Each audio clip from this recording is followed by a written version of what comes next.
Oke, perilaku yang saya barusan lakukan adalah perilaku yang biasa dilakukan oleh manusia, yaitu minum. Merupakan kegiatan mengkonsumsi sesuatu untuk memenuhi tubuh. Sepertinya perilaku barusan itu sudah banyak dilakukan di luar sana, merupakan hal biasa. Tapi kalau dipikir-pikir, saat ini kita hidup di zaman modern, di mana minum kali ini tuh tidak seperti di zaman dulu. Dulu mungkin kita minum dari apa yang bisa kita sebut, teko mungkin, atau bambu, kendi dan segala macam. Tapi manusia modern saat ini menemukan yang namanya botol plastik, luar biasa sekali.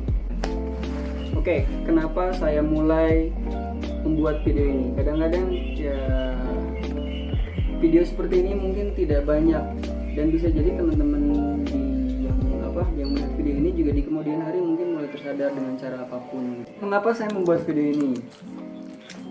Secara sederhana, video ini saya buat yaitu untuk mencoba menggambarkan bagaimana saya berusaha mulai semakin peduli dengan lingkungan.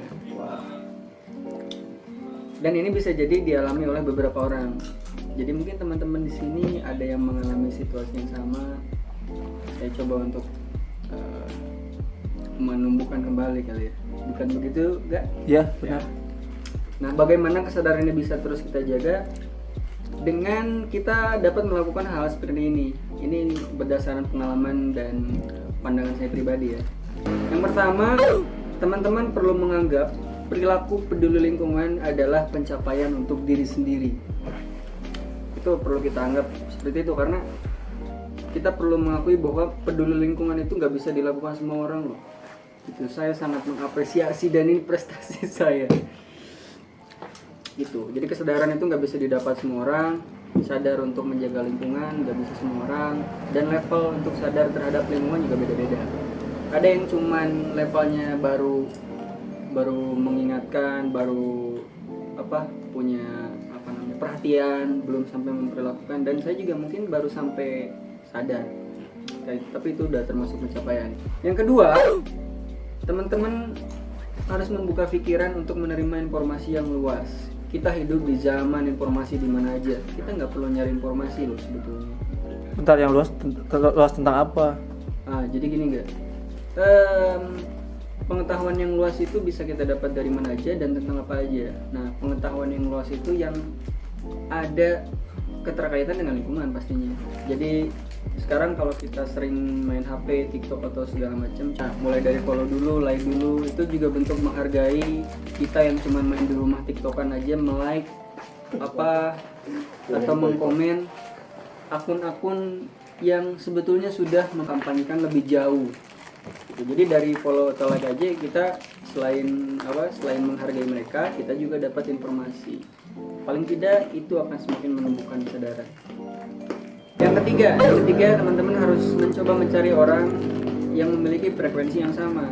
Frekuensi yang sama ya bisa tadi yang terkait dengan lingkungan. Gak harus spesifik harus pecinta lingkungan, gak harus spesifik harus orang yang peduli dengan sampah, gak harus spesifik orang yang ada di komunitas sampah. Tapi orang yang terlihat bahwa dia tuh tidak acuh dengan lingkungan. Sedikit contoh, contohnya kalau orang yang cukup menjaga lah. Kalau dia bawa sampah mungkin bisa ditunda, dibuang. Kalaupun belum bisa membuang sampah sesuai jenis, ya paling tidak dia nggak membuang di luar tong. Jadi mulai mencari orang dengan frekuensi yang sama, bisa itu dari level teman, saudara, warga, tetangga itu. Tapi nggak berarti juga kita nggak temenan sama yang nggak frekuensi. Nah, yang keempat, teman-teman sebetulnya untuk sampai ke tahap memilih, saya pribadi nih yang sekarang di situasi udah mulai sadar soal lingkungan, tidak harus sampai memilih dulu, tapi memahami jenisnya dulu aja. Jadi kita memahami jenis sampah apa yang kita keluarkan dalam kehidupan sehari-hari, plastik atau karet, tembaga, besi. Ya, maksudnya jenis sampah apa yang kita keluarkan. Kalau kita selayaknya manusia kan ya pasti minum pakai botol plastik, ya enggak ya? Ini yang paling sering terjadi. Jadi memahami jenis, Bahkan sekarang juga ada banyak pilihan nih, kalau kita nggak paham jenis apa yang kita keluarkan sampahnya, itu jadi repot sebetulnya.